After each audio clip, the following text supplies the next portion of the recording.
যাদের ছোট বাচ্চা আছে, নজর লাগার ভয় আছে, আমি আবার বলি, যাদের ঘরে ছোট শিশু বাচ্চা আছে এবং আপনি ভয় পান যে কারো নজর লাগবে, বদনজর, জিন শয়তান থেকে আশ্রয় পেতে চান, এই দোয়াটা মুখস্থ করে তাদেরকে ঝাড়ফুঁক করবেন। আউযু বিকালিমাতিল্লাহি তাম্মাতি মিন শাররি মা খালাক। এগুলো একটা। একই দোয়া ভিন্নভাবে দেখেন। আউযু বিকালিমাতিল্লাহি তাম্মাহ মিন কুল্লি শাইতানিন ওয়া হাম্মাহ ওয়া মিন কুল্লি আইনিন লাম্মাহ। যদি আপনার কি বলে এটাকে নিজেকে ঝাড়ফুঁক করতে হয়, মাগরিব ফজরে করতে পারেন।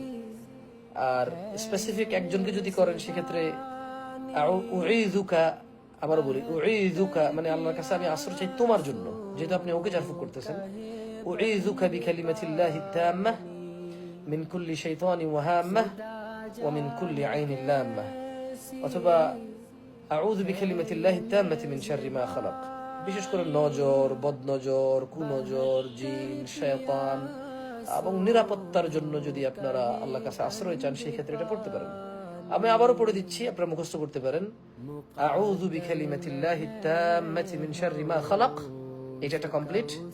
অথবা আউযু বিকালিমাতিল্লাহি তাম্মাহ মিন কুল্লি শাইতানিন ওয়া হাম্মাহ ওয়া মিন কুল্লি আইনিন লাম্মাহ।